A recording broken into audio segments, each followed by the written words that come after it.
വിശ്വാസ പ്രമാണത്തിന്റെ അവസാനത്തെ ആർട്ടിക്കിളാണ് വിശ്വാസത്തിന്റെ ഏറ്റവും പ്രധാന രഹസ്യം. ശരീരത്തിന്റെ ഉയർപ്പിലും നിത്യമായ ജീവിതത്തിൽ ഞാൻ വിശ്വസിക്കുന്നു. ഈ ഒറ്റ സെന്റൻസ് ആണെങ്കിലും അതിൽ 8 കാര്യങ്ങൾ അടങ്ങിയിരിക്കുന്നു. 8 കാര്യങ്ങൾ ഞാൻ പെട്ടെന്നൊന്ന് ഓടിച്ചു പറയാം. 8 കാര്യങ്ങൾ. ആദ്യം എന്താണ്? നമ്മുടെ വിശ്വാസത്തിന്റെ ഏറ്റവും പ്രധാനമായ ഒരു വിശ്വാസം നമ്മുടെ ശരീരം ഉയർത്തെഴുന്നേൽക്കുമെന്നതാണ്. ശരീരത്തിന്റെ ഉയർപ്പ്. 2, മരണം എന്നാൽ എന്താണ്? എന്താണ് മരണം? 3, തനത് വിധി.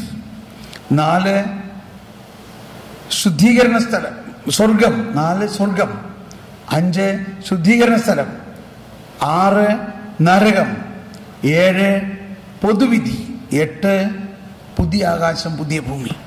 ഇങ്ങനെ 8 കാര്യങ്ങൾ അതിന് സംശയമില്ലാത്ത രീതിയിൽ നമ്മൾ മനസ്സിലാകണം. അപ്പോൾ ഞാൻ പെട്ടെന്ന് പറയാം. നമ്മുടെ വിശ്വാസത്തിന്റെ ഏറ്റവും ശ്രേഷ്ഠമായ ദൈവത്തിന്റെ സർവാധിക പ്രവർത്തനം ഇതാണ്. നമ്മുടെ ഈ ശരീരം മരിക്കുമ്പോൾ അഴുകുന്നുണ്ടെങ്കിലും ആ അഴുകുന്ന ശരീരം അന്ത്യദിനത്തിൽ ആത്മീയ ശരീരമായി ഉയർത്തെഴുന്നേൽക്കും. അതാണ് കർത്താവിന്റെ പ്രവൃത്തി. അതാണ് നമ്മൾ പാടുന്നത്. സർവാധിപനാം, ഏത് ട്യൂണിലാ പാടുന്നത്? സർവാധിപനാം കർത്താവേ നിന്നെ മങ്ങി നമിക്കുന്നു, വിനയമോടെ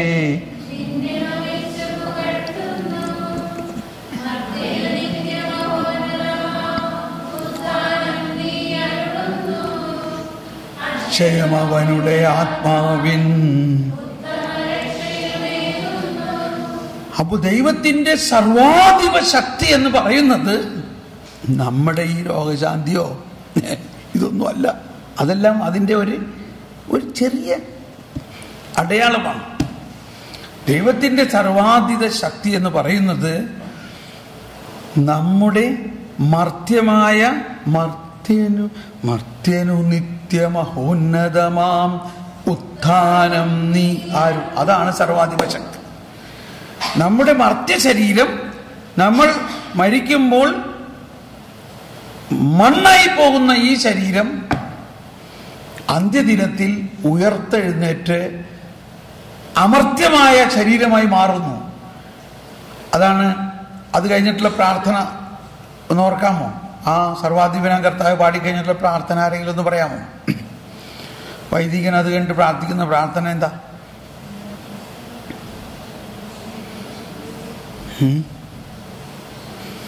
ഒന്ന് ഓർക്കാൻ ശ്രമിച്ചേ. കിട്ടണില്ല. കർത്താവേ അങ്ങ് സത്യമായും ഞങ്ങളുടെ ശരീരങ്ങളെ ഉയർപ്പിക്കുന്നവരും. ഇപ്പൊ ഓർക്കുന്നുണ്ടല്ലേ? ഒന്ന് പറഞ്ഞെല്ലാവരും. കർത്താവേ അങ്ങ് സത്യമായും ഞങ്ങളുടെ ശരീരങ്ങളെ ഉയർപ്പിക്കുന്നവനും ആത്മാക്കളെ രക്ഷിക്കുന്നവനും ജീവനെ നിത്യം പരിപാലിക്കും. നിത്യം എന്ന് പറഞ്ഞാൽ നമ്മൾ ഇവിടെ ആവശ്യമുള്ള ഭക്ഷണം തന്ന് ഇവിടെ ജീവിതകാലം ഇവിടെ പരിപാലിക്കുന്നതല്ല നിത്യപരിപാലന എന്ന് പറഞ്ഞാൽ.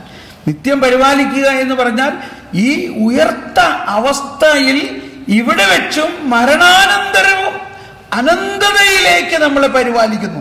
നമ്മൾ ഒരിക്കലും ഇല്ലാതാവുന്നില്ല. നമ്മുടെ ജീവിതം അനന്തമാണ്. അങ്ങനെ അനന്തമായ ഒരു പരിപാലന. കർത്താവേ അങ്ങ് സത്യമായി ഞങ്ങളുടെ ശരീരങ്ങളെ ഉയർപ്പിക്കുന്നവനും ആത്മാക്കളെ രക്ഷിക്കുന്നവനും ജീവനെ നിത്യതയിലേക്ക് പരിപാലിക്കുന്നവരും. അപ്പൊ ആ ശരീരത്തിന്റെ ഉയർപ്പിൽ ഉള്ള വിശ്വാസമാണ് നമ്മുടെ വിശ്വാസത്തിന്റെ. ഞാൻ കാറ്റഗിസത്തിൽ നിന്ന് പെട്ടെന്ന് കുറച്ചത് വായിക്കാം പടിപടിയായിട്ട്. ഇത് 988 ശരീരത്തിന്റെ ഉയർപ്പിനെ കുറിച്ച് പറയുന്നത്.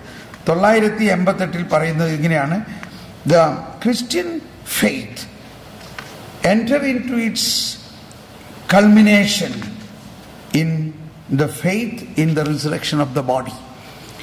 അതായത് നമ്മുടെ വിശ്വാസ പ്രമാണത്തിൽ 988 എന്നല്ലേ ഞാൻ പറഞ്ഞത്? നമ്മുടെ വിശ്വാസ പ്രമാണം എന്ന് പറയുന്നത്, the Christian creed the profession of our faith in God the Father, Son and the Holy Spirit, and in God's creative, saving, sanctifying action, ഇതൊക്കെ നമ്മൾ വിശ്വസിക്കുന്നു, വിശ്വാസ പ്രമാണത്തിന്റെ ആദ്യ ഭാഗം. But which culminates in the proclamation of the resurrection of the dead on the last day and life everlasting. ഇപ്പൊ കർത്താവ് ഈശോ മിശിഹായിൽ വിശ്വസിക്കുന്നു, നമുക്കൊരു ബുദ്ധിമുട്ടില്ല. ഈശോ ജനിച്ചു, വളർന്നു, മരിച്ചു, വിശ്വസിക്കുന്നതിന് ബുദ്ധിമുട്ടില്ല. കാരണം ഇറ്റ്സ് ഓൾറെഡി ഡൺ. അത് നടന്ന സംഭവമാണ്, അത് കണ്ട ആളുകളുണ്ട്. എന്നാൽ നടക്കാത്തത്, ഇതുവരെ നടക്കാത്ത സംഭവത്തിൽ വിശ്വസിക്കുമ്പോഴല്ലേ വിശ്വാസം എന്ന് പറയുന്നത്. എന്നാൽ ഇതുവരെ നടക്കാത്ത സംഭവം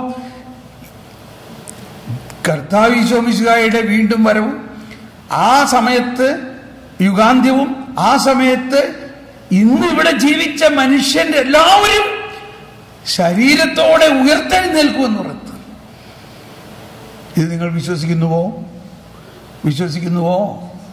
ഉച്ചത്തിൽ പറഞ്ഞ വിശ്വസിക്കുന്നുവോ? വിശ്വസിക്കുന്നു. അത് കാര്യകാരണ സഹിതം വിശ്വസിക്കണം. എന്തായിരിക്കും, എങ്ങനെയായിരിക്കും ഉയർക്കുക? ഉയർക്കുമ്പോൾ നമുക്ക് എന്ത് ശരീരമായിരിക്കും ഉണ്ടാവുക? ആരാ ഉയർപ്പിക്കുക? എന്തിനാ ഉയർപ്പിക്കുക? ഇത്രയും കാര്യങ്ങൾ നമ്മൾ മനസ്സിലാക്കണം. പെട്ടെന്ന് പറയാം. 997 വാട്ട് ഈസ് റേസിംഗ്? എന്താ എവരിതിങ് ഓക്കെ? പെട്ടെന്ന് നിങ്ങൾ സംശയിക്കായിരിക്കും എങ്ങനെ 1 മണിക്ക് തീർക്കുന്നു. സംശയമില്ലല്ലോ, എങ്ങനെയെങ്കിലും തീർക്കണം നമുക്ക്. ഇപ്പൊ 12:10 I will run now. What is racing in death? What is racing in death? Separation of the soul from the body. The human body decays and the soul goes to meet God.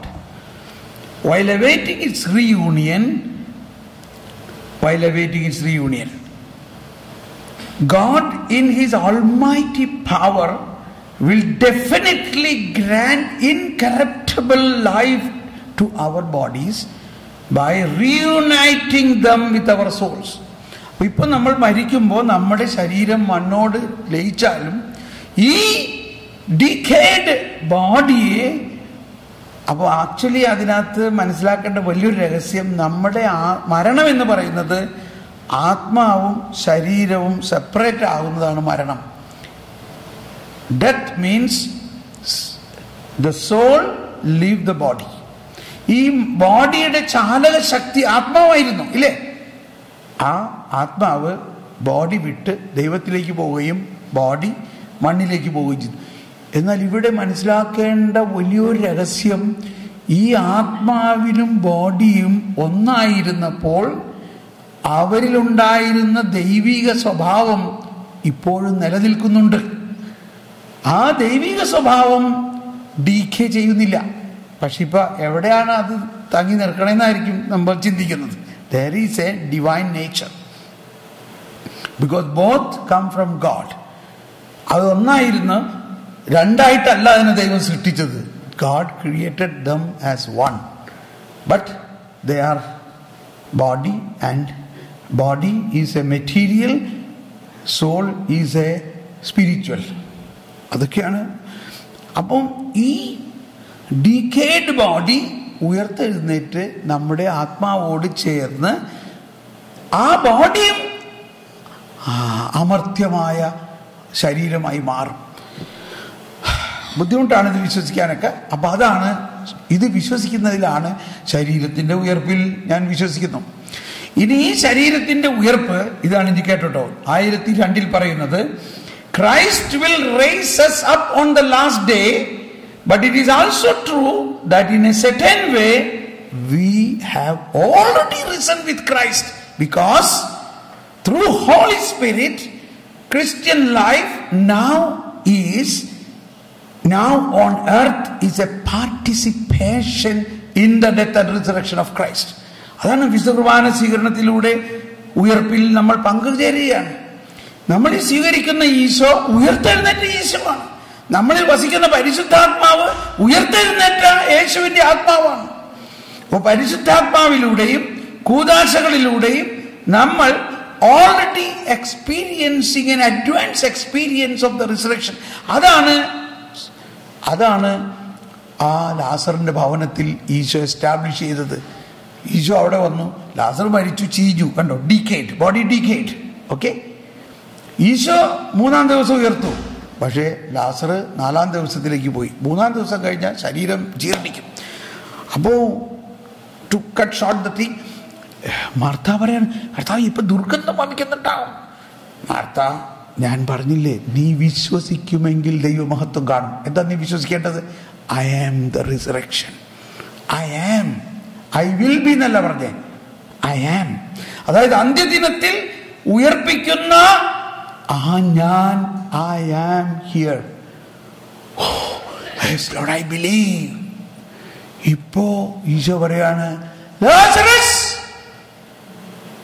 Come out എന്ന് പറഞ്ഞപ്പോ ഈ ഉയർപ്പിന്റെ, അന്ത്യദിനത്തിൽ ഉയർപ്പിക്കുന്ന ആ ഉയർപ്പ് മുൻകൂറായിട്ട് ഇവിടെ പ്രവർത്തിക്കുകയും അത് വിശ്വസിക്കുന്നതിലൂടെ ആ ചീഞ്ഞ ശരീരത്തിലേക്ക് അത് ചെന്നിട്ട് ആ ചീഞ്ഞ ശരീരം ജീവനുള്ളതായി മാറിയിരിക്കുന്നു.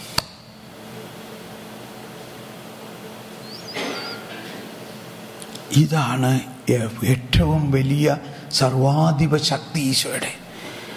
അതാണ് നമുക്ക് ജ്ഞാനസ്നാനത്തിലൂടെ, കുർബാനയിലൂടെ, വിശ്വാസത്തിലൂടെ നമുക്ക് ലഭിക്കുന്നത്. അങ്ങനെ നമ്മൾ രൂപാന്തരീകരിക്കുമ്പോഴാണ് പിന്നെ നമുക്ക് പാപം ചെയ്യാൻ പറ്റുമോ? നമ്മൾ പുതിയ സൃഷ്ടിയായി മാറും. അപ്പോൾ ശരീരത്തിന്റെ ഉയർപ്പ് എന്ന് പറയുന്നത് അതാണ്. ഇനി പെട്ടെന്ന് എന്താണ് മരണം? മരണത്തെക്കുറിച്ച് പറഞ്ഞു കഴിഞ്ഞു. ഇങ്ങനെ ഉയർക്കണമെങ്കിൽ എന്ത് സംഭവിക്കണം? ഉയർക്കണമെങ്കിൽ മരിക്കണം. അതാണ് മരണം. ഉയർക്കണമെങ്കിൽ മരിക്കണം. അപ്പൊ നമ്മൾ മരിക്കുമ്പോൾ to rise with Christ we must die with Christ. മരണം എന്നത് ഒരു ദുഃഖകരമായ അവസ്ഥയായിട്ട് നമ്മൾ കാണുന്നത് തെറ്റാണ്. മരണം എന്നത് ഒരു സന്തോഷകരമായ അവസ്ഥയാണ് വാസ്തവത്തിൽ. ഇതൊക്കെയാണ് ജ്ഞാനവും വിശ്വാസവും വർദ്ധിക്കുമ്പോൾ ഉണ്ടാകുന്നത്. മരിച്ചാൽ മാത്രമേ നമുക്ക് ഉയർക്കാൻ പറ്റുള്ളൂ. ഒരാളും ദൈവം അറിയാതെ മരിക്കില്ല. ദൈവത്തിന് മാത്രമേ ഈ ആത്മാവിനെ ശരീരത്തിൽ നിന്ന് അകറ്റാൻ പറ്റുള്ളൂ. അത് പല കാരണങ്ങളിലൂടെ ആയിരിക്കാം. ചിലപ്പോൾ പെട്ടെന്നായിരിക്കാം, ചിലപ്പോൾ ഒരുപാട് ദുരന്തം അനുഭവിച്ചിട്ടായിരിക്കാം. അതിനൊക്കെ ദൈവത്തിന് കാരണങ്ങളുണ്ട്, നമ്മുടെ ചിന്തയേക്കാൾ വലുതായിട്ട്. സോ മരണം എന്നത് ശരീര ആത്മാവിൻ്റെ സെപ്പറേഷനാണ് മരണം. മരണം എന്നത് the Christian who unites his own death to that of Jesus Christ. ഒരു ക്രിസ്ത്യാനി മരിക്കുക എന്ന് പറഞ്ഞാൽ ക്രിസ്തുവിൻ്റെ മരണവുമായിട്ട് അവൻ ഒന്നാകുന്നു എന്നർത്ഥം. It's a step towards entrance into everlasting life. അങ്ങനെ മരിച്ചാലേ അവനായ എവർലാസ്റ്റിംഗ് ലൈഫിന്റെ പൂർണ്ണതയിലേക്ക് പ്രവേശിക്കാൻ പറ്റുള്ളൂ. ഓക്കെ, ഇനി മരിക്കുന്ന സമയത്ത് തന്നെ സംഭവിക്കുന്നതാണ് പർട്ടിക്കുലർ ജഡ്ജ്മെന്റ്, തനത് വിധി. നല്ല കള്ളനോട് കർത്താവ് പറഞ്ഞു, ഇന്ന് നീ എൻ്റെ കൂടെ പർദീസയിലായിരിക്കും. എല്ലാവരും മരിക്കുന്ന സമയത്ത് തന്നെ അവനെ കുറിച്ചുള്ള ഭാഗധേയം നിശ്ചയിക്കപ്പെടുന്നു. എങ്ങനെ? Each man receives his eternal retribution immortal in his immortal soul based on his faith and his doing. ഒന്നില്ലെങ്കിൽ നേരെ സ്വർഗത്തിലേക്കോ, അല്ലെങ്കിൽ ശുദ്ധീകരണ സ്ഥലത്തിലൂടെ സ്വർഗത്തിലേക്കോ, അതല്ലെങ്കിൽ നരകത്തിലേക്കോ. ഈ 3 കാര്യം മരിക്കുന്ന സമയത്ത് തന്നെ തീരുമാനിക്കപ്പെടുന്നു. എന്താണ് സ്വർഗം? 1024. സ്വർഗം എന്നത് the perfect life. It is not a place. The perfect life with the most holy Trinity in communion with Mother Mary, blessed communion with Trinity, with Virgin Mary and angels and the blessed is called heaven. ത്രിത്വൈക ദൈവവുമായിട്ടുള്ള ഒരു സംയോഗമാണ് ഈ സ്വർഗം. അതിവിടെ ആരംഭിച്ചിരിക്കുന്നു. ത്രിത്വൈക ദൈവം നമ്മളിൽ വസിക്കുന്നതിലൂടെ ഇതിവിടെ ആരംഭിച്ചിരിക്കുന്നു. അതിൻ്റെ പൂർണ്ണതയാണ് നമുക്ക് മരണശേഷം ലഭിക്കുന്നത്. ഇനി അങ്ങനെ പൂർണ്ണതയിലേക്ക് പ്രവേശിക്കുന്നതിന് ആവശ്യമായ ഫൈനൽ പ്യൂരിഫിക്കേഷനാണ് പർഗറ്ററി. 1030 ഇവിടെ നമ്മൾ വായിച്ചു കേട്ടു. 1030 CCC. All who die in God's grace and friendship but still imperfectly purified are indeed assured, they are assured of their final eternal salvation, but after that they undergo purification so as to achieve the holiness necessary to enter the joy of heaven. അത് നമ്മുടെ ഒരു കുറ്റമായിട്ടല്ല കണക്കാക്കേണ്ടത്. നമ്മൾ പ്രാർത്ഥിക്കുന്നത് എങ്ങനെയാ? നിത്യപിതാവേ, ഈശോ മിശിഹാ കർത്താവിന്റെ വിലമതിയാത്ത തിരിച്ചോരയുടെ യോഗ്യതയാൽ മരിച്ച ആത്മാക്കളുടെ മേൽ കരുണയായിരിക്കണേ. ഈ പ്യൂരിഫിക്കേഷൻ നടക്കുന്നത് ഈശോ മിശിഹാ കർത്താവിന്റെ ബലി അർപ്പണത്തിലൂടെ തന്നെയാണ്. അപ്പൊ ഈശോ മിശിഹാ അർപ്പിച്ച ബലിയിലൂടെ ഒരാത്മാവിന് ഈ യുഗത്തിൽ വെച്ച് തന്നെ പൂർണ്ണമായിട്ടും വിശുദ്ധീകരിക്കപ്പെടാം. ഇനി പൂർണ്ണമായി വിശുദ്ധീകരിക്കപ്പെടുന്നില്ലെങ്കിൽ ഈ മരണാനന്തരം വിശുദ്ധീകരിക്കപ്പെടാനുള്ള വ്യവസ്ഥയുണ്ട്. Church gives the name purgatory to this final purification of the elect. അതാണ്. ഇനി വാട്ട് ഈസ് ഹെൽ? ഹെൽ എന്ന് പറയുന്നത് to die in mortal sin without repenting and accepting God's merciful love. ഇപ്പൊ ഈ കർത്താവ് കുരിശിലൂടെ നൽകിയ കരുണാർദ്രമായ ആ സ്നേഹത്തെയും ആ വീണ്ടെടുക്കലെയും ഒരുവൻ തിരസ്കരിക്കുമ്പോൾ അവൻ തന്നെ അവന്റെ സ്വന്തം തീരുമാനത്തിലൂടെ ദൈവത്തിൽ നിന്ന് അകന്ന് നരകാവസ്ഥയിലേക്ക് പോകുന്നു. പക്ഷെ ഇതാണ് അവസ്ഥയെങ്കിലും ദൈവം ആഗ്രഹിക്കുന്നുണ്ടോ ആരെങ്കിലും നരകത്തിൽ പോകണമെന്ന്? ആഗ്രഹിക്കുന്നുണ്ടോ? നോ. നമ്മൾ ആഗ്രഹിക്കുന്നുണ്ടോ? അതാണ് അച്ഛൻ പറഞ്ഞ, ആര് നരകത്തിൽ പോകും നമുക്കറിയില്ല. നിങ്ങളെന്താ ആഗ്രഹിക്കണേ? ആരെങ്കിലും നരകത്തിൽ പോകണമെന്ന് ആഗ്രഹിക്കുന്നുണ്ടോ? അതുകൊണ്ടാണ് നമ്മളുടെ എല്ലാ പ്രാർത്ഥനകളിലും എല്ലാ ദിവസവും 10,000 ഭരതാത്മകൾ പ്രാർത്ഥിക്കുന്നു. ഓ എൻ്റെ ഈശോയെ, ഞങ്ങളുടെ പാപങ്ങൾ ക്ഷമിക്കണേ, നരകത്തിൽ ഞങ്ങളെ രക്ഷിക്കണേ, എല്ലാ ആത്മാക്കളെയും, പ്രത്യേകിച്ച് അങ്ങയുടെ കാരുണ്യം ഏറ്റവും കൂടുതൽ ആവശ്യമുള്ള, അങ്ങയെ അറിയാതെയും മാരകമായ പാപത്തിൽ പശ്ചാത്തപിക്കാതെ കഴിയുന്നവരുടെ മേലും അങ്ങ് കരുണയായിരിക്കണേ. ഈ പ്രാർത്ഥന നമ്മൾ സഭ പ്രാർത്ഥിക്കുന്നത് വലിയ ശക്തിയുണ്ട്. അങ്ങനെ ഒരുപാട് പേര് പറയാം. ചിലർ പറയണം, എൻ്റെ ബ്രദറെ ശരിയാണ്, എൻ്റെ ഭർത്താവ് ഒട്ടും വിശ്വാസം ഉണ്ടായിരുന്നില്ല, ഒരു നിരീശ്വരവാദിയായിരുന്നു, കമ്മ്യൂണിസ്റ്റുകാരനായിരുന്നു, അയാൾ അങ്ങനെ ആയിരുന്നു, അയാൾ ദൈവത്തെ പുച്ഛിച്ച് പറഞ്ഞിട്ടുണ്ട്, ദൈവദൂഷം പറഞ്ഞിട്ടുണ്ട്. പക്ഷേ മരിക്കണതിന് ഒരാഴ്ച മുമ്പ് ഞാനിങ്ങനെ കരുണക്കൊന്ത കൊന്ത് കർത്താവേ കരുണയായിരിക്കണേ, കർത്താവേയും എൻ്റെ പാവങ്ങൾ മരിക്കണതിന് ഒരാഴ്ച മുമ്പ് പറഞ്ഞു, അതേ അതേ അതേ നീ ഒന്ന് അച്ഛനെ വിളിച്ചേ.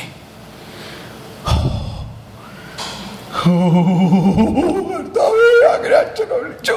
അച്ഛൻ വന്നു. അദ്ദേഹത്തിന്റെ കുമ്പസാരം, അതായത് ലൈഫ് കൺഫെഷൻ നടത്തി. പിറ്റേ ദിവസം അല്ലെങ്കിൽ അടുത്ത 2 ദിവസത്തിനകത്ത് ആൾ മരിച്ചു. അപ്പോൾ കർത്താവ് ഈ നമ്മുടെ നാട്ടിലെ വലിയൊരു നിരീശ്വരവാദിയെ കുറിച്ച് കേട്ടിട്ടുണ്ട്, R.K. കരഞ്ചിയ. കേട്ടിട്ടുണ്ടോ? R.K. Karanjia blitz paper, blitz എന്ന് പറഞ്ഞ ഒരു മഞ്ഞപ്പത്രം നടത്തിയിരുന്ന ആളാണ്. എന്നും കർത്താവിനെ പുച്ഛിച്ചും നിരീശ്വരവാദവും എഴുതിയിരുന്ന ആള് ബോംബെ ഹോസ്പിറ്റലിലോ മറ്റോ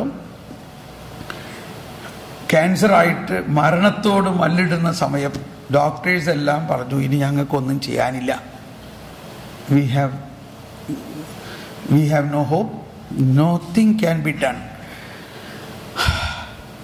അങ്ങനെ ഇരിക്കുമ്പോൾ ഒരു മലയാളി നേഴ്സ് അയാളോട് പറഞ്ഞു, ഏതായാലും ഡോക്ടേഴ്സ് എല്ലാം എഴുതി തള്ളി, ഇനി ഒരു നിവൃത്തിയുമില്ല, അതുകൊണ്ട് യേശുവിനെ ഒന്ന് വിളിച്ച് നോക്കിക്കൂടെ, ഒരു ലാസ്റ്റ് ട്രൈ.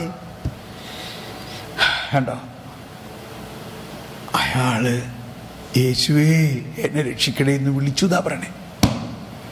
ആ നിമിഷത്തിൽ അയാൾക്ക് വ്യത്യാസം ഉണ്ടാകുകയും അയാളുടെ ജീവൻ രക്ഷിക്കപ്പെടുകയും അയാൾക്ക് രോഗത്തിൽ നിന്ന് മാറുകയും അയാൾ വലിയ ഒരു സാക്ഷിയായി മാറുകയും ചെയ്തു.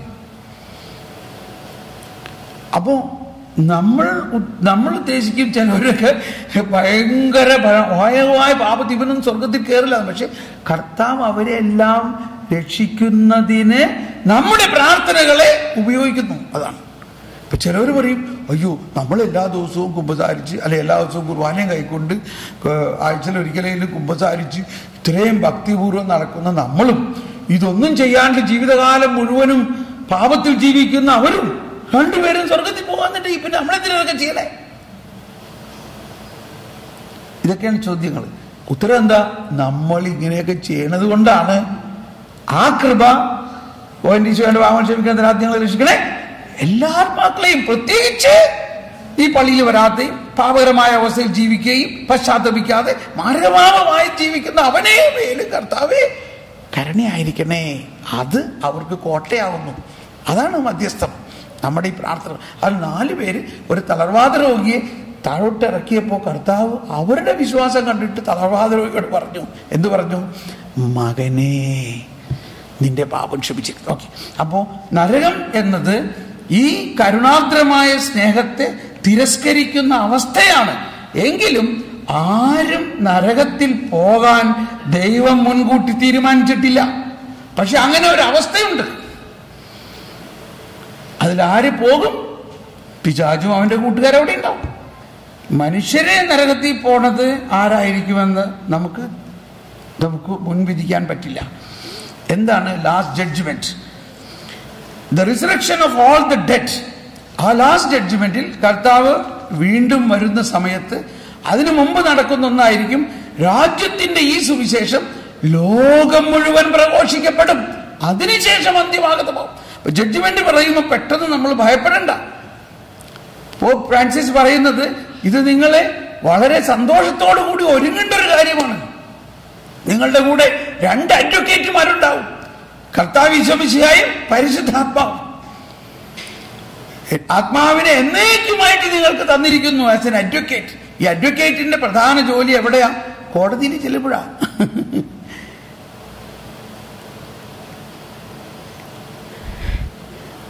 അന്ത്യവിധിക്ക് മുൻപായിട്ട് ലോകം മുഴുവനുമുള്ള എല്ലാ ജാതി മതസ്ഥരും യേശുവിനെ അറിയും. അതാണ് സുവിശേഷവൽക്കരണത്തിന്റെ ആവശ്യം. അതിനുശേഷം അന്ത്യമാഗതമാകും. അപ്പൊ യേശു വീണ്ടും വരും. അതാണ് അവൻ സൂര്യനെ പോലെ, സൂര്യനേക്കാൾ വെല്ലുന്ന ശോഭയോടെ എന്ന് പറയുമ്പോൾ അതിനെല്ലാം സൂര്യൻ ഒരു ഫിഗറേറ്റീവ് ലാംഗ്വേജ് ആയിട്ട് ഉപയോഗിക്കുന്നതിന്റെ പെട്ടെന്ന് പറയാം. ഇപ്പൊ സൂര്യനെ ഒരു ദിവസം എല്ലാവരും കാണുന്നുണ്ടോ? ലോകത്തിന്റെ എല്ലാ വശത്തും ഉള്ള ആളുകള് സൂര്യനെ കാണാൻ പറ്റുന്നുണ്ടോ? ഇപ്പൊ ഇവിടെ ഇന്ന് നമ്മൾ കാണുന്ന സൂര്യനെ കുറച്ച് കഴിയുമ്പോ ഇന്ത്യയിലുള്ള ആൾക്കാർ കാണൂലേ? എന്ന മാതിരി സൂര്യനെ ലോകം മുഴുവനുമുള്ള എല്ലാവർക്കും കാണാൻ പറ്റുമോ ഇല്ലയോ? ദൃശ്യമായിട്ട് കാണാൻ പറ്റുമോ ഇല്ലയോ? എന്ന പോലെ അവൻ സൂര്യനെ പോലെ അതിനേക്കാൾ വലിയ പ്രഭാവത്തോടെ പ്രകാശിക്കുന്നു. അതുപോലെ ലോകം മുഴുവനും കാണുമെന്നാ പറയണത്. മാത്രമല്ല ഈ അപ്പോ ചിലയിടത്ത് ചില ഫിഗറേറ്റീവ് ലാംഗ്വേജ് ആണ്. ആ അന്ത്യസമയത്ത് സൂര്യൻ ഇരുളും, നക്ഷത്രങ്ങൾ ശോഭയില്ലാത്തവരാകും, ചന്ദ്രൻ ഇരുളും എന്നൊക്കെ പറയണതിന്റെ അർത്ഥം. ഇപ്പൊ ഇവിടെ നിങ്ങൾ വൈകുന്നേരത്ത് സ്ട്രീറ്റ് ലൈറ്റ് ഓണാണ്, നല്ല പ്രകാശം ഉണ്ടില്ലേ? പക്ഷെ രാവിലെ സൂര്യൻ ഉദിച്ച സമയത്ത് ഈ സ്ട്രീറ്റ് ലൈറ്റ് ഓഫ് ചെയ്യാൻ മറന്നുപോയി വിചാരിച്ചോ? പ്രഭാതമായി സൂര്യപ്രകാശം വന്നപ്പോ സ്ട്രീറ്റ് ലൈറ്റ് ഓഫ് ചെയ്യാൻ മറന്നുപോയി. പക്ഷെ സ്ട്രീറ്റ് ലൈറ്റ് ഉണ്ടെങ്കിലും ആരെങ്കിലും അത് ശ്രദ്ധിക്കപ്പെടുന്നുണ്ടോ? എന്തുകൊണ്ട്? ആ സ്ട്രീറ്റ് ലൈറ്റിനേക്കാൾ 1000 മടങ്ങുള്ള പ്രകാശം ഉദിച്ചു നിൽക്കുമ്പോ ഈ സ്ട്രീറ്റ് ലൈറ്റ് എന്തായി മാറി? സ്ട്രീറ്റ് ലൈറ്റിന് യാതൊരു ശോഭയില്ലാത്തതായി മാറി. എന്ന പോലെ യേശു വീണ്ടും വരുമ്പോൾ വാനമേഘങ്ങളിൽ ഉജ്ജ്വല പ്രകാശത്തോടെ വരുമ്പോൾ ഈ സൂര്യനെ ചന്ദ്രനും ദൈവത്തിന്റെ സൃഷ്ടികളായ അവർക്ക് ശോഭ തോന്നില്ല. അപ്പൊ അത് വലിയൊരു സബ്ജക്റ്റാണ്. ഈ മലയാളം ഷാലോം ചാനലിൽ 10 എപ്പിസോഡുകളിൽ ഞാൻ അതിനെക്കുറിച്ച് കുറെ ക്ലാസ്സുകൾ എടുത്തിട്ടുണ്ട്. അത് നിങ്ങൾ യൂട്യൂബിൽ കാണുകയാണെങ്കിൽ ഒരുപാട് ആധികാരികമായ പ്രബോധനങ്ങൾ, ഒരുപാട് സഭാപിതാക്കന്മാരുടെ പഠനങ്ങളെല്ലാം കോർത്തിണക്കി ഈ 2ാം വരവിനെ കുറിച്ച് പറഞ്ഞതൊന്ന് കേട്ടാൽ നന്നായിരിക്കും. ഓക്കെ, അപ്പോ ഈ അന്തിമ വിധി സമയം എന്ന് പറയുന്നതിന്റെ പ്രധാന ഒരു കാര്യം ശരീരത്തിന്റെ ഉയർപ്പ്. നമ്മുടെ ശരീരം ഉയർത്തെഴുന്നേറ്റ് ആത്മീയ ശരീരം, നമ്മുടെ ഇങ്ങനെയുള്ള ദൃശ്യ ശരീരമായിരിക്കില്ല അത്. It will be invisible body. അതോടൊപ്പം എല്ലാവരും യേശുവിനെ സ്വീകരിച്ചിട്ടുണ്ടാകണം അപ്പോഴേക്കും. അങ്ങനെ വരുമ്പോൾ അന്ത്യവിധിയിൽ മാർപ്പാപ്പ പറയുന്നൊരു കാര്യം ഇതാണ്: കർത്താവ് ഈശോ മിശിഹായും മാലാഖമാരും നമ്മളെ എതിരേൽക്കാനും നമ്മളെ സാക്ഷ്യമാകാനും വരും. There will be 2 advocates for each one of us. ഉദാഹരണത്തിന് എന്റെ വിധി നടക്കുകയാണ്. കൊടിയൻ തോമസ് പോൾ പേര് വിളിക്കപ്പെട്ടു. ഇപ്പോ ആദ്യം എന്നെ സഹായിക്കാൻ ഓടി വരുന്നത് ആരാ? രക്ഷകൻ, എന്റെ രക്ഷകൻ. ആരാ എന്റെ രക്ഷകൻ? ആരാ എന്റെ രക്ഷകൻ? കർത്താവ് ഈശോ മിശിഹ. ഈശോ മിശിഹ അഡ്വക്കേറ്റ് നമ്പർ 1 എന്നിട്ട് പറയാണ്, ഈ തോമസ് പോൾ മൈ ലോർഡ്, ഇവൻ ഒരുപാട് തിന്മ ചെയ്തവനാണ്. എന്നാൽ ഇവന്റെ സകല തിന്മകളും ഞാൻ കുരിശിൽ ഏറ്റെടുത്ത് അവനെ നീതീകരിച്ചിരിക്കുകയും അവനത് വിശ്വസിക്കുകയും ആ വിശ്വാസം ഏറ്റുപറയുകയും ചെയ്തിരിക്കുന്നത് കൊണ്ട് അവന് നീതീകരണത്തിന്റെ, അവനെ ഞാൻ ജസ്റ്റിഫൈ ചെയ്തിരിക്കുന്നു. അവന് അങ്ങയുടെ നീതിയുടെ പുടവയും കിരീടവും ധരിപ്പിച്ച് അങ്ങ് സ്വീകരിച്ചാലും. ഇതും പറഞ്ഞുകൊണ്ടാണ് ശവസംസ്കാര സമയത്ത് കിരീടം തലയിൽ വെക്കണത്. മനസ്സിലായിട്ടുണ്ടോ? അവിടെ മാലാഖമാരെ പെരപെരപെരപെരാന്ന് പറഞ്ഞ് ഭയങ്കര പീപ്പി വിളി നടത്തും. അപ്പോഴേക്കും പരിശുദ്ധാത്മാവ് ഓടി വരും. പരിശുദ്ധാത്മാവ് വന്നിട്ട് പറയാണ്, ഈ തോമസ് പോൾ ജീവിതകാലത്ത് പരിശുദ്ധാത്മാവിന്റെ വരദാനങ്ങൾ ഉപയോഗിച്ച് വളരെയധികം ആത്മാക്കളെ നമുക്ക് നേടിത്തന്നിരിക്കുന്നത് കൊണ്ട് ഇദ്ദേഹത്തിന് ഒരു ഗോൾഡ് മെഡലും ഒരു കിരീടവും അണിയിച്ച് അങ്ങ് സ്വീകരിച്ചാലും. ഉടനെ മാലാഖമാർ കീർത്തനം ആരംഭിക്കുന്നു. രാജകുമാരി സ്വർണ്ണക്കശ ഉടയാട ചാർത്തി അന്തഃപുരത്തിൽ ഇരിക്കുന്നു, വർണ്ണശബളമായ അങ്കിയണിയിച്ചവളെ രാജസന്നിധിയിലേക്ക് ആനയിക്കുന്നു. സങ്കീർത്തനം 45 അന്ത്യവിധി സമയത്തുണ്ടാകുന്ന എന്താണ്? ആരാണ് ഈ രാജകുമാരി? രാജകുമാരിയാണ് സഭയാകുന്ന മണവാട്ടി. ലോകം മുഴുവനുമുള്ള എല്ലാ ജാതി മതസ്ഥരും കർത്താവായ യേശുവിനെ നാഥനും രക്ഷകനുമായി സ്വീകരിച്ചിട്ട് വിജയപതാക ഉയർത്തിക്കൊണ്ട് മല്ലനെ പോലെ പ്രസന്നതയോടെ അവൻ രാജാവ് പുറത്തു വരും എന്ന് പറയുന്നത് അതാണ്. അപ്പോൾ രാജകുമാരി ഉയർത്തെഴുന്നേറ്റ ശരീരമാണ് വർണ്ണശബളമായ അങ്കിയണിയിച്ചവളെ എന്ന് പറയുന്നത്. രാജകുമാരി സ്വർണ്ണക്കശ ഉടയാട.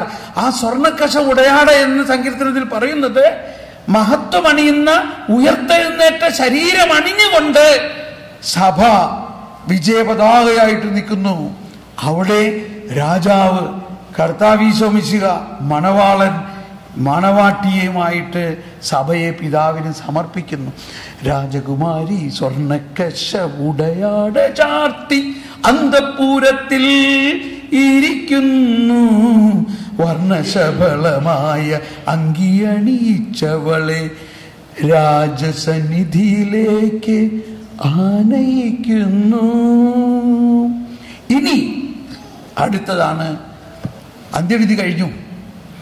ഇവിടെ ഇപ്പോൾ വലതുവശത്തുള്ളവരോട് കർത്താവ് പറയുന്ന രാജാവ് പറയും, എന്റെ പിതാവിനാൽ അനുഗ്രഹിക്കപ്പെട്ടവരെ, യുഗത്തിന്റെ ആരംഭം മുതൽ നിങ്ങൾക്ക് വേണ്ടി ഒരുക്കിയിരിക്കുന്ന രാജ്യം സ്വന്തമാക്കുവിൻ. ഇടതുവശത്തിരിക്കുന്നവരോട് പറയും, നിങ്ങൾ നിത്യനരകത്തിലേക്ക് പോകുവിൻ. പക്ഷെ ആരാ? നിങ്ങൾ ആരെങ്കിലും ഉണ്ടാവോ അതിനകത്ത്? നിങ്ങൾ ആരെങ്കിലും ഉണ്ടാകുമോ? ഇല്ല. എന്തുകൊണ്ട്? എന്റെ ശരീരം ഭക്ഷിക്കും, എന്റെ രക്തം പാനം ചെയ്യും, മാനവനെന്നിൽ നിവസിക്കും, അവനിൽ ഞാനും നിശ്ചയമായി വിധിയിൽ വീഴാതവനെ ഞാൻ ദിവസമുയർപ്പിക്കും, അവനേകും ഞാൻ. മനസ്സിലായോ? എല്ലാ ദിവസവും ഇത് പാടുമ്പോ എന്തുദ്ദേശിച്ചിട്ടാ പാടണേ? എന്തുദ്ദേശിച്ചിട്ടാ ഈ സ്വീകരിക്കണേ? സ്വർഗരാജ്യത്തിലുള്ള വിശ്വാസത്തോടെ കർത്താവ് ശോഭിച്ചായിട്ട് ശരീരം രക്തം സ്വീകരിക്കാൻ നമ്മൾ ക്ഷണിക്കുന്നു. എന്തുദ്ദേശിച്ചിട്ടാ? ഇങ്ങനെ കുറെ മന്ത്രങ്ങൾ ഇങ്ങനെ ഉരുവിട്ട് പോവുകയാണ്. പക്ഷെ അതിന്റെ അർത്ഥം എന്താ? ഈ യുഗാന്ത്യത്തിൽ സ്വർഗരാജ്യം അതിന്റെ പൂർണ്ണത പ്രാപിച്ചുകൊണ്ട് സഭ അണിഞ്ഞൊരുങ്ങി മണവാട്ടിയായി കർത്താവ് ഈശോ മിശിഹാ തന്റെ പ്രാഭവത്തിൽ വരുന്നതാണ് സ്വർഗരാജ്യത്തിന്റെ പൂർണ്ണമായ അവസ്ഥ. ആ സ്വർഗരാജ്യത്തിലുള്ള വിശ്വാസത്തോടെ അന്ന് ആ സ്വർഗരാജ്യത്തിൽ രാജാവായി വീണ്ടും വരുന്നവനാണ് ഇന്ന് ഈ കുർബാനയിൽ നമ്മൾക്ക് അപ്പവും വീഞ്ഞുമായിട്ട് സ്വീകരിക്കുന്നത്. വിശ്വസിക്കുക. സ്വർഗരാജ്യത്തിലുള്ള വിശ്വാസത്തോടെ കർത്താവ് ഈശോ മിശിഹായുടെ ഈ ശരീരവും രക്തവും സ്വീകരിക്കുമ്പോൾ നമ്മളിൽ സ്വർഗരാജ്യം പൂർണ്ണമായി വന്നിരിക്കുന്നു. നമ്മളെ ഒരാൾക്കും ഇതിൽ നിന്ന് അകറ്റാൻ പറ്റില്ല. ഭീതി കലർന്ന യുഗാന്ത്യത്തിൽ മാലാഖമാരൊത്തു വലം ഭാഗം നമ്മൾ കരുളുന്നു. കണ്ടോ, ഞാൻ കുറേ വർഷങ്ങൾക്ക് മുമ്പ് വരെ ഈ പാട്ട് കേട്ടിരുന്നത് ഭീതി കലർന്ന യുഗാന്ത്യത്തിൽ നിന്നാണ്. പുസ്തകത്തിൽ എഴുതിയേക്കണത് പ്രീതി കലർന്നെന്ന. പക്ഷെ നമ്മുടെ അകത്ത് കിടക്കുന്ന ഒരു എമോഷൻ എന്താണ്? ഭീതിയാണ്. സത്യം പറയാണ് ഞാൻ. അപ്പോൾ ഈ ബാക്കിയൊക്കെ കുർബാന പുസ്തകം നോക്കിയിട്ടാണ് വായിക്കണേ. ആശീർവദിക്കണ നേരത്ത് നമ്മൾ കുർബാന പുസ്തകം അടച്ചു വെച്ച് ആശീർവാദം സ്വീകരിക്കണം. പക്ഷെ ഒരു ദിവസം യാദൃച്ഛികമായിട്ട് ഞാനിങ്ങനെ നോക്കുമ്പോഴാ, എടാ ഇതെന്താ എഴുതിയേക്കണേ? ഭീതി കലർന്നല്ലോ. എന്താ എഴുതിയേക്കണേ? പ്രീതി കലർന്ന യുഗാന്ത്യം. മൈ ഗോഡ്, ഇതാണ് ഞാൻ മനസ്സിലാക്കണം. ഞാൻ കുഞ്ഞുനാൾ മുതൽ എൻ്റെ അപ്പനും അമ്മയും ഞങ്ങൾ 8 മക്കൾ 10 മക്കൾ 2 പേര് നേരെ പോയി സ്വർഗത്തിൽ. ഞങ്ങളെല്ലാവരെയും മുൻനിരയിലിരുത്തി കുർബാന പുസ്തകം പിടിപ്പിച്ച് എല്ലാ ദിവസവും കുർബാന അർപ്പിച്ചിരുന്ന എൻ്റെ സ്ഥിതി ഇതാണെങ്കിൽ, എന്നിട്ട് ഞാൻ വിചാരിച്ചിരുന്നത് എന്താണ്? ഭീതി കലർന്ന യുഗാന്ത്യത്തിൽ. വാസ്തവത്തിൽ ആ ഭീതി അല്ല, പ്രീതി കലർന്ന യുഗാന്ത്യത്തിൽ മാലാഖമാരൊത്തു വലം ഭാഗം നമ്മൾ. ഓക്കെ, അപ്പോ ഇപ്പൊ നമ്മൾ 8 കാര്യങ്ങളാണ് പഠിച്ചത്. എന്തൊക്കെയാണ്? ശരീരത്തിന്റെ ഉയർപ്പ്, മരണം, തനത് വിധി, സ്വർഗം, ശുദ്ധീകരണ സ്ഥലം, നരകം, അന്ത്യവിധി. ഇനി എന്താ സംഭവിക്കാൻ പോകുന്നത്? പണിയുന്നോർ സ്ലേം നഗരീത കരുണാവാരിധി അവന്. അതാണ് പുതിയ ഒരാകാശവും ഭൂമിയും. A new heaven and earth. ഈ വിശുദ്ധീകരിക്കപ്പെട്ട് മഹത്വീകരിക്കപ്പെട്ട ഈ പുതിയ മനുഷ്യവംശത്തിനെ കൊണ്ട് ഒരു പുതിയ ലോകം പണിതുയർത്തും. അതാണ് new heaven and new earth. അതൊക്കെ വിശ്വസിക്കണം, അതിനെക്കുറിച്ച് പഠിക്കണം. അത് ഞാൻ അടുത്ത ധ്യാനത്തിൽ നമുക്ക് പഠിക്കാം. അതിനെക്കുറിച്ച് ഗവേഷണം നടത്തണം. സങ്കീർത്തനങ്ങളിലും വെളിപാടിന്റെ പുസ്തകത്തിലൊക്കെ ഇതിനെക്കുറിച്ച് പറയുന്നുണ്ട്. Praise the Lord. അപ്പോൾ നമ്മളിപ്പോ ഈ കരുണയുടെ അനുഭവത്തിൽ, ഈ യുഗാന്ത്യത്തിൻ്റെ സ്നേഹ സമ്പന്നമായ അവസ്ഥയിൽ വിശ്വസിക്കുന്നത് പരിശുദ്ധാത്മാവിന്റെ സഹായത്തിലൂടെയാണ്. അതുകൊണ്ടാണ് ഈശോ പറഞ്ഞത്, മറ്റൊരു സഹായകനെ ഞാൻ നിങ്ങൾക്ക് തരും, എന്നേക്കും നിങ്ങളോടുകൂടി ആയിരിക്കാൻ. നമുക്ക് അല്പസമയം കണ്ണടച്ച് ആ പരിശുദ്ധാത്മാവ് നമ്മളിൽ വസിക്കുന്നുണ്ട് എന്ന പൂർണ്ണ അവബോധത്തിൽ വരിക. അതേസമയം നമ്മളിപ്പോൾ ഈ കൈവെപ്പ് പ്രാർത്ഥനയിലൂടെ പ്രാർത്ഥിക്കാൻ പോകുന്നത്, അച്ഛനെ വിളിക്കാം, ഈശോനെ എഴുന്നള്ളിച്ച് വെക്കാനായിട്ട്. മോനെ, അച്ഛനെ വിളിച്ചോളൂ. നമ്മൾ ഈശോയെ എഴുന്നള്ളിച്ച് വെച്ചുകൊണ്ട് ഈ നീലർ ഇവിടെ വെക്കും. നിങ്ങൾ അവിടെ വന്ന് മുട്ടുകുത്തുന്നു. ഞാനും അച്ഛനും നിങ്ങളുടെ ശിരസിൽ കൈവച്ച് പ്രാർത്ഥിക്കും. പ്രാർത്ഥിക്കുമ്പോൾ ഇപ്പൊ തൽക്കാലം നമ്മൾ വരദാനങ്ങൾക്കൊന്നും വേണ്ടിയല്ല പ്രാർത്ഥിക്കുന്നത്. ദൈവമേ, ഞങ്ങളിലുള്ള ഈ ഫരിസേയ മനോഭാവം മാറ്റി ഞങ്ങളെ പുതിയ സൃഷ്ടിയാക്കണേ. അതാണ് ഈശോ നിക്കോദേമോസിനോട് പറഞ്ഞത്, നീ വീണ്ടും ജനിക്കുന്നില്ലെങ്കിൽ സ്വർഗരാജ്യത്തിൽ പ്രവേശിക്കാൻ സാധിക്കില്ല. നമ്മളെ സംബന്ധിച്ച് നമ്മൾ മാമോദീസായിലൂടെ, സ്ഥൈര്യലേപനത്തിലൂടെ, വിശുദ്ധ കുർബാനയിലൂടെ വീണ്ടും ജനിച്ചവരാണ് നമ്മൾ. പക്ഷേ നമ്മളിൽ ഈ ഫരിസേയ മനോഭാവം ഇപ്പോഴും നിലനിൽക്കുന്നത് കൊണ്ട് ആ അനുഭവം നമുക്ക് കിട്ടുന്നില്ല. ഫരിസേയ മനോഭാവം പ്രധാനമായിട്ട് നിയമത്തെ മാത്രം മുറുക്കെ പിടിക്കുകയോ മറ്റുള്ളവരുടെ കുറ്റം കണ്ടുപിടിക്കാൻ ശ്രമിക്കുകയോ മറ്റുള്ളവരെ വിധിക്കുകയോ ഇത് ചെയ്യുമ്പോൾ നമ്മളിലുള്ള കർത്താവ് ഈശോ മിശിഹായുടെ ആ വിധിക്കാത്ത കരുണ കാണിക്കുന്ന അതിന് നേരെ വിപരീതമാണ്. അതുകൊണ്ട് ദേ ആർ ഇൻ കോൺഫ്ലിക്റ്റ്. കമ്പ്യൂട്ടറിൽ കാണില്ല ചില നേരത്ത് കോൺഫ്ലിക്റ്റ് എന്ന മാതിരി നമ്മളിലുള്ള കോൺഫ്ലിക്റ്റ് ഉള്ളത് നമ്മളിലുള്ള ഫരിസേയ മനോഭാവത്തെ ഉരിഞ്ഞു മാറ്റാത്തത് കൊണ്ടാണ്. അതിനുവേണ്ടി നമ്മളിപ്പോൾ പ്രാർത്ഥിക്കുന്നു. ഒരു നിമിഷം നിങ്ങളൊന്ന് റിപ്പൻറ്റ് ചെയ്യുക. What is your Farisi nature? എന്നിട്ട് നമ്മൾ ഇപ്പോൾ ശിരസിൽ കൈവച്ച് പ്രാർത്ഥിക്കുമ്പോൾ പിന്നീട് നിങ്ങൾ ആ ഫാരിസി നേച്ചറിനെ റിപ്പൻറ്റ് ചെയ്ത് കുമ്പസാരിക്കുക. Thank you.